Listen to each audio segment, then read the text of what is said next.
I'm not afraid to share it. I've got a vision, for a 20-year vision of becoming a unicorn coming out of Adelaide. I came here and we started with nothing. So I feel like even if I lost everything, I started with nothing. There's nothing to fear, right? I used to think of the business as a family. Yeah. And I realized how that's detrimental to growth and scaling. Yeah. So now we look at the business as a sports team. And you want to go fast, go alone. If you want to go far, go together. Mm-hmm. But if you want to go far and fast, find the right mentors. Because supermarkets understand that there are certain buying behavior patterns. Welcome to The Ultimate Leader's Edge, the podcast where we unpack what it really takes to scale a business, build high-performing teams, and lead with clarity in the middle of growth. I'm your host, Paulette Kolarz, and each episode I sit down with scaling founders, CEOs, and performance experts who share the real lessons behind the growth, not just the highlight reel. Today, I'm joined by Binh Nguyen, founder and CEO of Marketease Digital Marketing and a recognised 40 under 40 leader. Binh has scaled Marketease into a nationally respected digital marketing agency, leading campaigns for major brands including Hyundai Motors, Subaru Australia, VIP franchises, Etihad Stadium, YD, Tarakash, Connor, and much more. In today's episodes, we're going beyond surface level success. We'll unpack the real life scaling lessons Binh has learned, the mistakes, the pivots, the turning points, and the winning formulas that helped him scale cleverly rather than just quickly. If you're building a business and trying to grow without breaking your culture, your margins, or yourself, this conversation is for you. Binh, welcome to The Ultimate Leader's Edge. Well, thank you so much for joining us. A very big welcome to the Performance Collective and particularly to the Ultimate Leader's Edge podcast. But Binh, obviously your story for me, I think is amazing, but I'd love to hear it from you and give me a little bit of the warm up, a little bit of the background, a little bit more about Binh. Okay, how far do you want me to go back? I think just a critical pieces that have got you to where you're at. So give me the Marketease piece and then maybe the lead up to Marketease. Okay, so I started the business just about 20 years ago. Mm-hmm. And it was you can't be old enough very for that different business. You can't be old enough for a 20-year business. I keep saying it's a curse because some Asians can't grow a beard, we can't grow facial hair. We can't get people to take us seriously. But yeah, it has been 20 years. It's super fast. And I was probably in my young 20s at the time. Mm-hmm. And it started off as a web development company. But it's evolved into a lot more than just a web development company. And I believe that it will continue to evolve a lot more in the future because our vision, our mission, our values are very clear. We want to be a growth agency, a global leading growth agency that's known for consistent performance, consistent results with our client partners. And those terminologies are used on purpose. On purpose because we don't want to just be the outsourced provider. We want to be a partner, one. But two, we want to, we call ourselves growth agency because I don't think we're just marketing or digital. I think we think in terms of what's the outcome that we're trying to achieve for our clients and how can we best get to there and deliver on those promises. And that might mean that it could evolve into something like a management consulting agency firm in the future. I don't know. I think in terms of strategy, it's just an intention. But the path to get there could be flexible, right? And I love Bruce Lee's word, be like water. Yes. Oh, it's got to be flexible. So. Be like water. And your business has just got it has really evolved. I mean, the different arms that you've got, the number of staff that you've got. Maybe walk us through that journey from where you started 20 years ago, how big you were to your size today. I started off just by myself, actually. And I was working out of one of the rooms in my house. And I remember there's a lady out there, she might be listening to this, Kath Duncan. Yes. She's an organizational leadership development type consultant. Mm-hmm. And back then she was the president of the Port Adelaide Enfield Chamber of Commerce. Yes. And I came from the north side, so I came from Woodville. Mm-hmm. And I just decided I'm going to look at whatever business organizations are around. And I came across the chamber. Yes. So I had coffee with her. Mm-hmm. And I said, let's have coffee. And then I told her what we did. And I told her what I thought about her website, about the Chamber's website. And so I just offered to do the website for free, right? Yeah. Her first meeting with me was at my house, in my living room. I started at the Lion. That was my official offer. So. I like that. You look at it and you reflect, and you're like, how far have you gone? Like now we've got like a 2-story premises building. Got 30-something staff. We've got, and we want to grow further than that. We've got really, really big, ambitious goals. Yes. I'm not afraid to share it. I've got a vision for a 20-year vision of becoming a unicorn coming out of Adelaide. Yeah. And so a unicorn is defined by the $1 billion turnover, but it's not the $1 billion turnover that excites me. It's more the amount of impact that we can create. Yeah, I knew you would say that. We were going to touch on it. So I was so glad, because I think that is such a powerful message. And then you've got a whole bunch of stuff around the journey you want to take your team on for that as well. So, yeah. So, and I'm assuming you're going to be asking me similar questions in the future later on about how I think in terms of leadership. But one of the things I really, really learned is it's not enough to just have the vision to yourself. Yeah. You've got to share it with the rest of the team, and you've got to get the team on. You've got to sell that vision to the team, get them on the journey as well. Yeah. And get them to really feel like, it's part of their mission, it's part of their vision. Yeah. And where we got the most momentum was when it clicked. Yeah. And the rest of the team were like, oh, we want to be part of that. We want to be on that journey. Yeah. And you can see like the difference in the way that they conduct themselves. Yeah.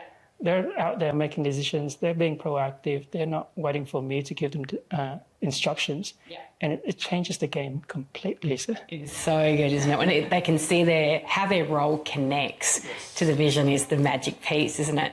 And when did that happen for you? Because, I mean, you've evolved to 30 staff for consulting is a big business.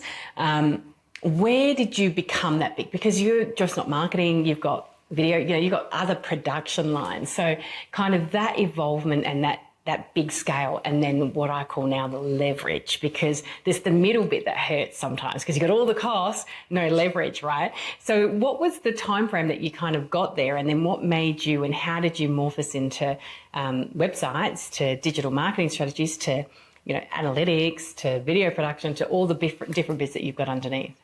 Well, it started out as, because we just did websites back in the days. This is like 20 years ago. We don't do any websites now. Yeah. So if you come to me and ask me for a website done, we'll just tell you here's some providers that we know of that have done a really good job, but we didn't do it ourselves. But it started off that way. And what happened was, because I was the sole owner of the business, I was a sole trader, and I had to wear every single hat. Yeah, as we all do, yeah. So I wore the finance, the legal, the marketing hat, everything, right? And so I got into just teaching myself around marketing, and then digital marketing more specifically. And some of our clients that were doing websites, they just came to us and said, "Ben, do you know how to do this thing called SEO? Yeah. And do you know how to get ourselves, our websites ranked on the search engine?" So I'm like, we do it for ourselves, so I'm sure we can do it for you. Yeah. And so I started off with just one client in the Port Adelaide area. That was Adelaide Buyers Agent is the name.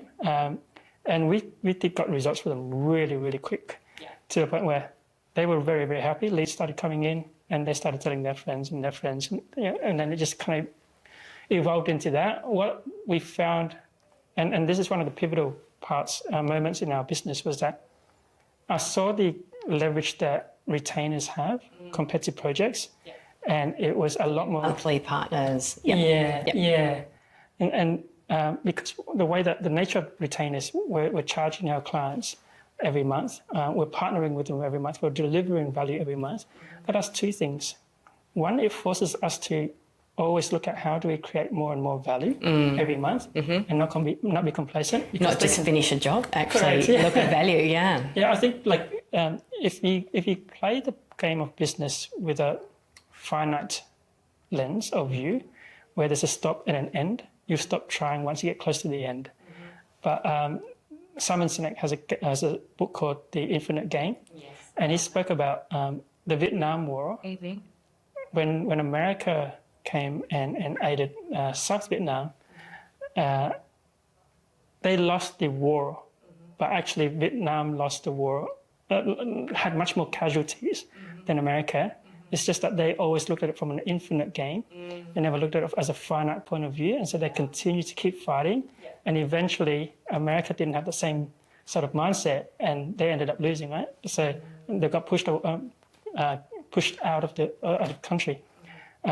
And I'm a big believer in that. I think in terms of like, if you look at Apple, and if you think good enough is good enough, Steve Jobs will probably stop at the iPod, and there will never be an iPhone or an iPad, right? And so you got to always be thinking about, okay, what is it that we're building? And in our case, we want to build impacts to business owners in the form of sales and marketing. So from a lead generation point of view, from a sales point of view, how do we create that outcome? And that's how the evolution of marketers came about, because then we realized, okay, we needed traffic, but then we also realized we needed to understand market behavior. We need to understand consumer buying behavior. How do we influence each stages of that buying journey? How do we convert the people into actual paying customers? And so from that thought came about all of the other services that you mentioned in terms of creatives, videography, in terms of media buying, in terms of even data science, when we look at, okay, understanding traffic and conversion gets us to this point, and how do we scale past that? And there is this layer of data that's very, very crucial to making decisions when you're scaling past 10 million, 100 million. It's a critical. Game. Yeah, so good. So on that scaling journey, what have been some of your biggest lessons? So, scaling a business is difficult, scaling it to the size that you're at, you would have had some challenges along the way. What's that kind of scaling advice that you give to others if they're looking to really scale their businesses? I think every business has their own unique model, and understanding what business you're in is really, really important.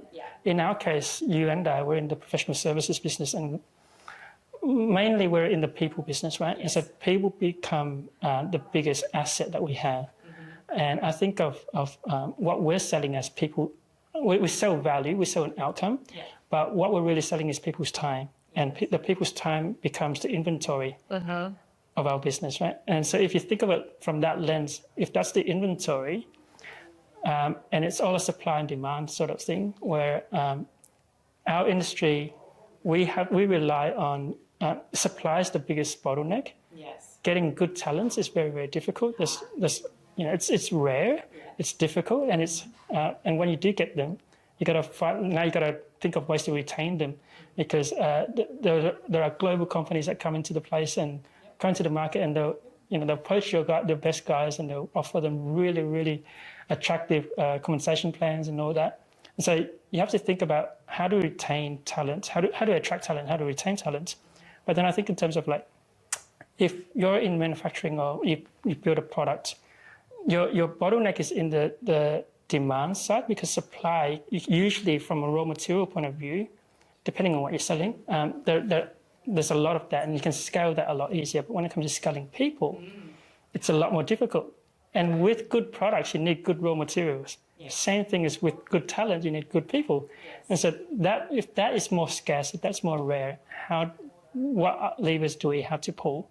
And at the moment, when I think of scaling for my business, I just think in terms of how do we get the best out of the talent that is available, and what's really changed in my way of thinking during the journey is I'm going to go out there, and in terms of like an executive and management leadership type roles, I want to get the best people that I can afford.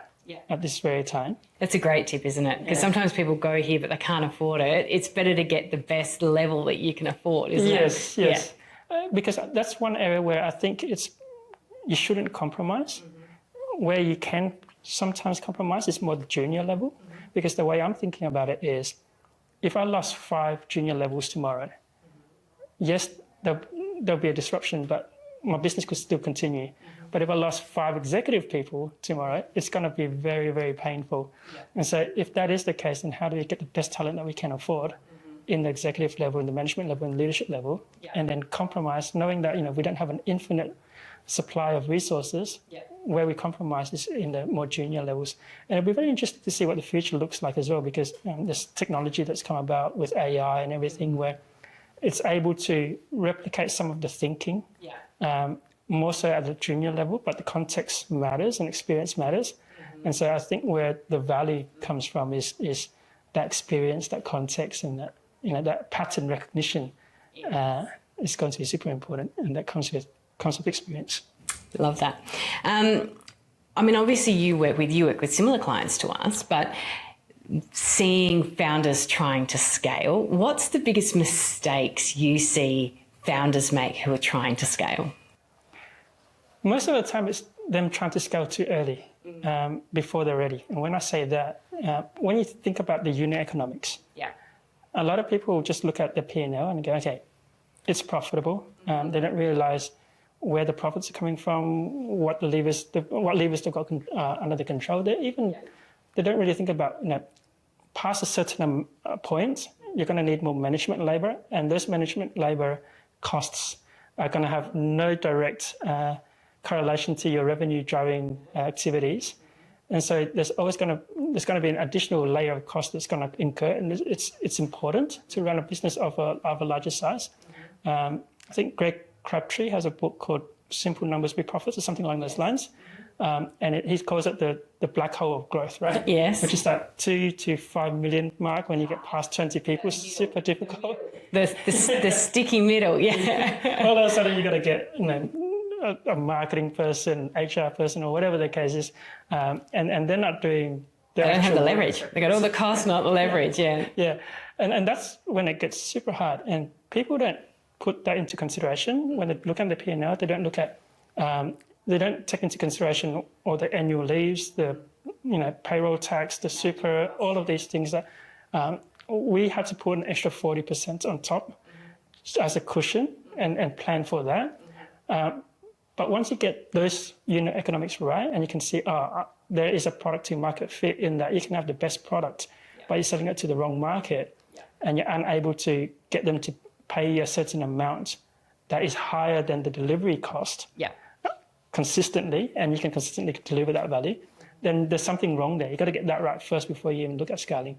So I think before you scale, you got to really talk about to your CFO, talk to if there or someone in charge of your finance, someone in charge of your operations, your product and innovation, to make sure that all of those things are there before you even think about scaling, because otherwise you're just going to scale headaches. I think the more you do... that's a good one. If you don't do it, you'll scale headaches. I like that. I see it all the time, especially the fast growth companies.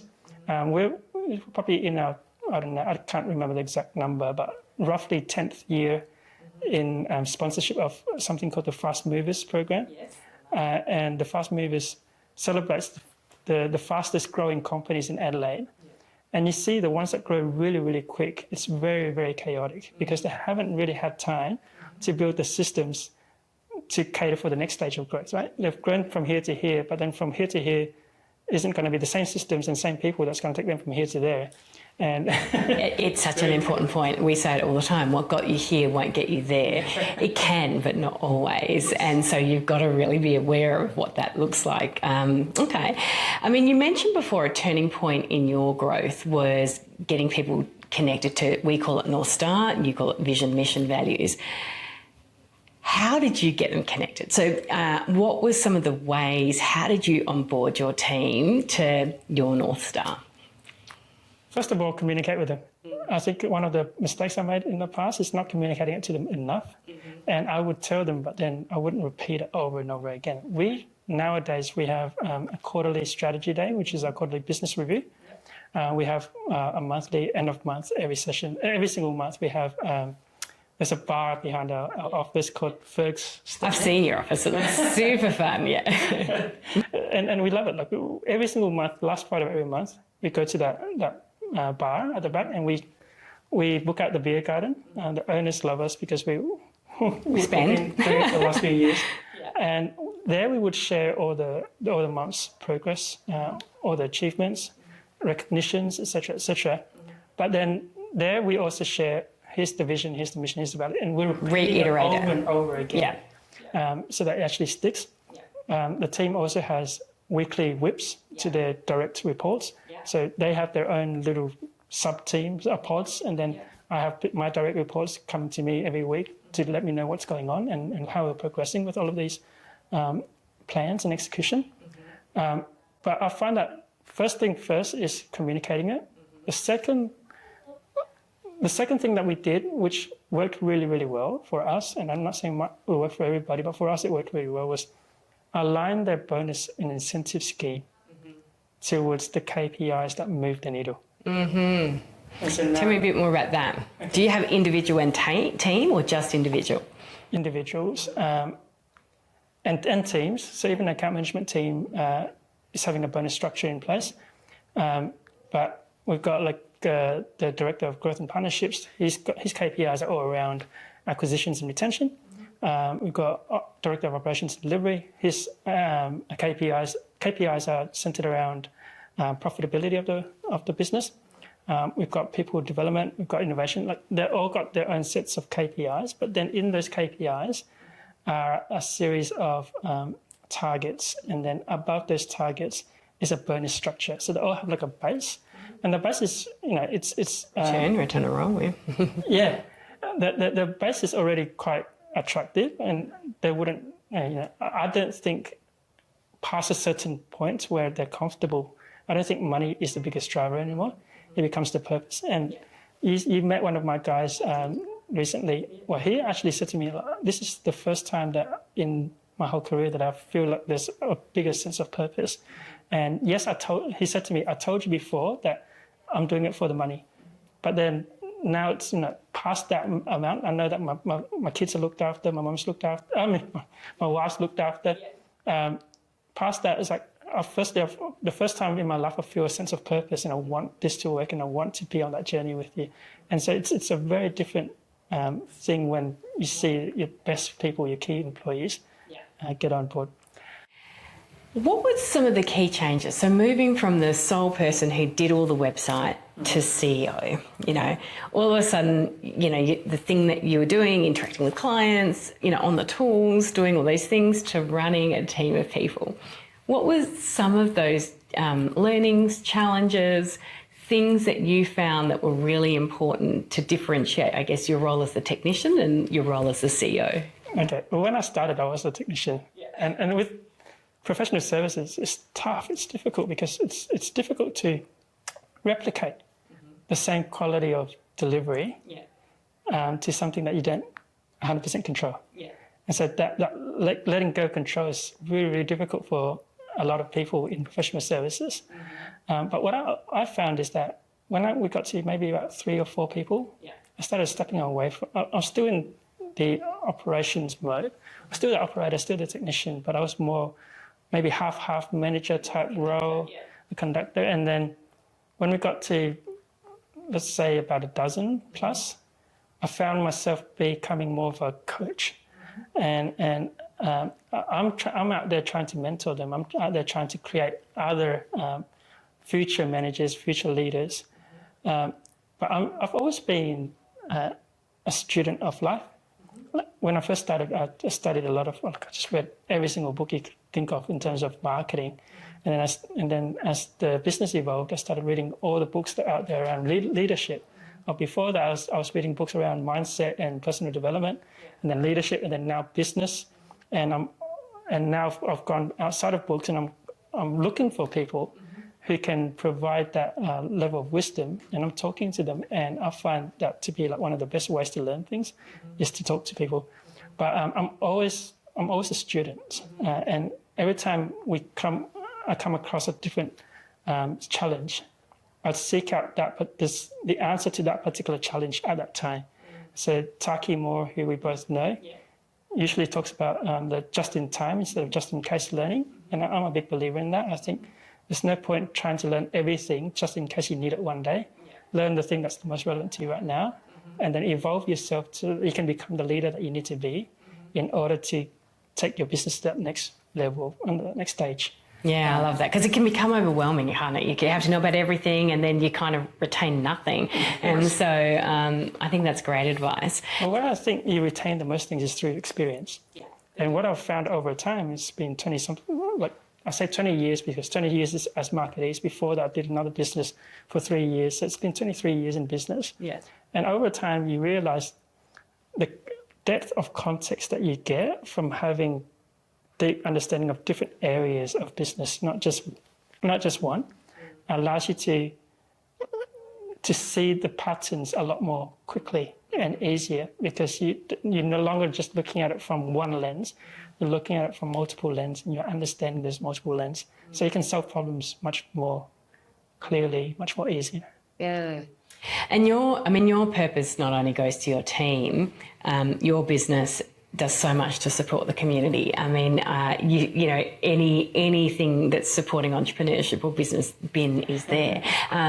So is that part of your active strategy in terms of your give back and the way that you make decisions around who the company supports? I had this conversation with the team not that long ago, probably 3 weeks ago, and I said, if I ever exited the company and I made $2 million versus $20 million versus $200 million versus $2 billion, it's not going to make a difference to my life that much. But what does make a big difference to my life, to the way I feel, is who I can share that with. Yeah. And so one of the things that we've done is we're talking to a lot of the key staff members to see how we can create an equity sharing arrangement with them. And I told them, like, to me, I don't think my life's going to change much, because if I get all the basics and all the foundational needs met, and beyond that, it's not going to. I don't need a good car. I think of a car just as a thing, like a tool that gets you from A to B. A to B. So I've never been a fan of like fancy cars, fancy houses, but I do have this sense of fulfillment, knowing, one, that I've helped somebody else through a whole bunch of different ways or things. One is knowing that I've created employment and I'm putting food on the table of these families. Two is that I'm making an impact in the clients' lives and seeing their businesses hit a plateau, and we're able to come in and help them get out of that plateau and see the next stage of growth.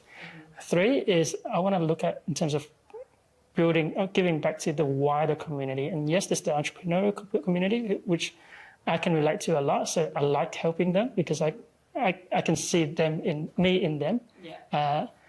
But then beyond that, I already thought about what does the future Binh look like, and it's a wanky word for some people, but like I'm big on philanthropy, and I really want to look at how do we create schools in third world countries? How do we do things where there's a sustainable difference, sustainable impact to the rest of the world that may not be as fortunate as us. I love that. I love even more that when we were talking about vision, we're like, 3 years, 5 years. You're like, no, we have a 10-year or 20-year. And that's so important because actually you want to build a legacy, and that's something that's so important to you, but it's also important for you to help your team with. We've spoken about this and could go on forever, but tell me a bit more about that. Like you're not just looking for this, but you're actually trying to create lifetime, legacy moments for the business, for your team and for everyone who you work with. Credits to my mentors, by the way. I've always been saying this, but to truly, truly believe it, my mentors have had a big role in that, because I speak to people like Andrew Downs, who is like a dad to me. Like he's a second dad to me, and he built his business over 40 years. So he thinks very long term, and his kind of mindset, and other people that are around me, their mindset is nothing's impossible. So it's like, Binh, what's the vision? And we go, it's $1 billion. Okay, how are we going to get there? Yeah. And we work backwards towards that, right? And everything looks really plausible, really feasible. I don't have a doubt in my mind that it can be achieved. And so when you have that confidence, you're able to see a lot further. But then now it's like, okay, if I can see 20 years out, how do I get the rest of my team to also see 20 years out? Because that's a really, really big, difficult concept for them to grasp. Picture, yeah. And so you're going to almost have to break that down into like smaller chunks from 10 years, 5 years, 3 years, 12 months. But I think I've always been wired that way. I've always, I came to Australia with nothing. I'm a migrant in Australia. We came over because I spoke about the Vietnam War before. Unfortunately, we were residing in the South Vietnam, and that's the side that lost. Yeah. And so when you lose in a war, You pretty much get everything taken away from you. My dad was in prison for the first 8 years of my life, and to the point where we had to bribe the guys to get him to Australia, and we weren't sure if we was going to get caught again. But I came here and we started with nothing. So I feel like even if I lost everything, I started with nothing. There's nothing to fear, right? In saying that, I don't think I'll ever start with nothing, just because over time I've built such a strong network of people that I can rely on, strong relationships, that even if I start with nothing, I know I can leverage these relationships. I can leverage my experience, my knowledge, my skills. So I don't think I'll be starting with nothing. But I can see how you can start with nothing and be in a situation where the opportunity is not as abundant. Yeah. If I was still in Vietnam, I probably wouldn't have the same opportunities I have right now. And so, I want to be able to help as many of those people as I can. I love that.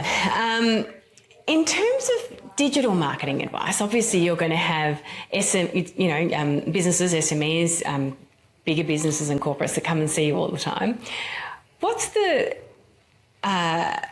best advice, or what's the common advice that you give to people who come and see you? What are they wanting, and then what are you kind of telling them that they need to do? Okay, usually when they come to us, they want the best efficiency out of their advertising spend, so out of the advertising dollar, the marketing dollar. And so depending on who's coming to us, but majority of them don't have infinite budgets, right? And so they have to make the dollar work. And I always ask them, think about your business model. What's the sales cycle of your business model? Are you selling a need or a want? Are you selling something that needs a solution straight away, or people don't make that decision until another month away, 6 months away, 3 months away, 12 months away, or even further, right? Yeah. So an example is just yesterday, day before. The day before yesterday, we visited a company based in South Australia here, but they're the largest provider and distributor of spare parts for appliances in Australia and New Zealand. Wow.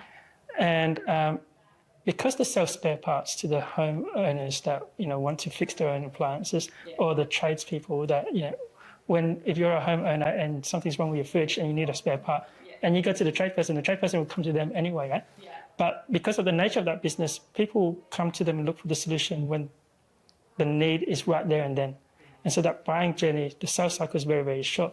And I always ask them, think about those things, because when you're in a business like that, where people need the solution immediately, then you get a much better return on your investment, focusing on demand capture.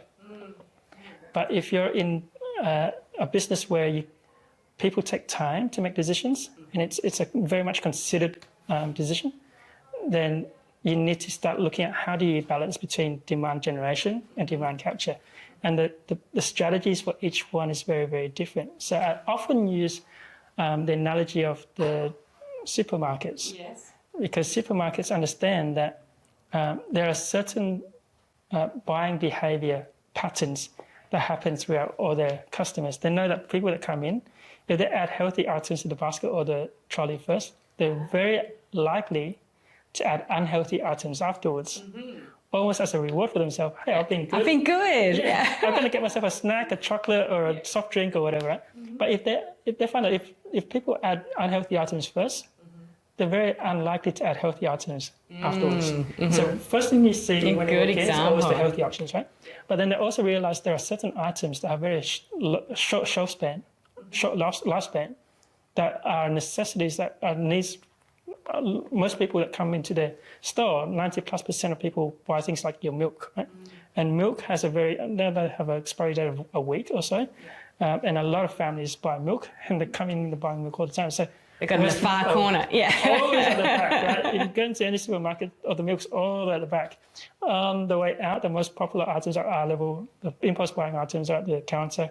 So all of that's designed because you come in thinking, we ran out of milk. We need to go get some milk. And you walk out with a whole bunch of other items that you didn't originally decide or plan to buy.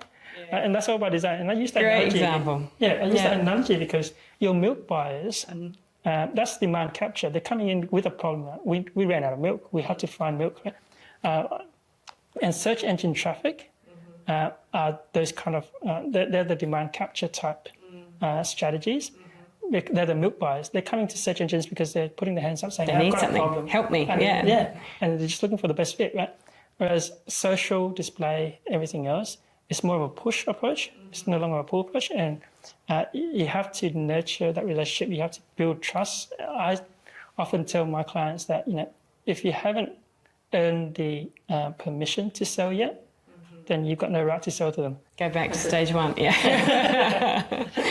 Trust is super important. And I think it's an area where not a lot of people put enough attention or thinking into. And depending on what you sell, there's a lot of different ways that you can earn trust to a complete stranger. They think that they can sell, because they can sell the product offline, when they're speaking to the person face to face, it's very, very different online, because the other person might not have ever heard about you before, never seen your brand, and they're expected to just trust this person or this website randomly. You have to earn that trust. But yeah, it's very important, and same with team as well. Last question before a couple of rapid fire questions. Sure. Mentors, you've touched a little bit that you've got where you are. Kudos to mentors. How important do you think are mentors, and how did you pick them? Like, how do you find mentors? What's your piece to go, this is what I need? How can you ask someone to be a mentor?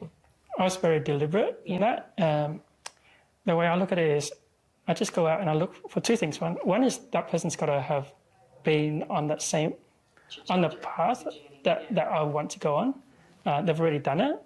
But two, they would have to have done it for some time. Really? And so I respect all entrepreneurs. I respect all humans, full stop. You do. You're the most humble guy I know. So. There are entrepreneurs that have done really, really well, but in a very short span of time. And while I respect them, I don't necessarily take advice from them. You're looking for the long game. Yeah, I want to see people that have gone through all the turbulence of life and of business, and see how they dealt with it.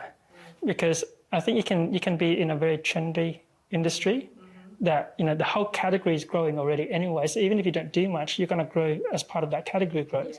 But over a 3-year trend, 3-year time span, it's not really, you haven't gone through all the tests that's required to kind of build you up to that next stage. And so I like entrepreneurs or business owners that have been in it for decades, because I know that they've gone through all the good times and they've gone through all the hard times as well, and how they deal with that. And so my mentors, I've got 3 on my advisory board that I consider as mentors.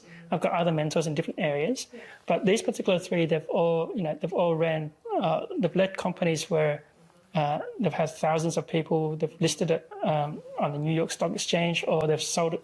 One sold to a Nasdaq listed company. Like they've really been there, but they've done it over multiple decades, and that's the thing that I wanted to really understand or learn, because now when we're going through turbulence at Marketeers, and it's not always smooth sailing, there will be turbulence, they're able to come to me and go, that's part of business. That's just part of the journey.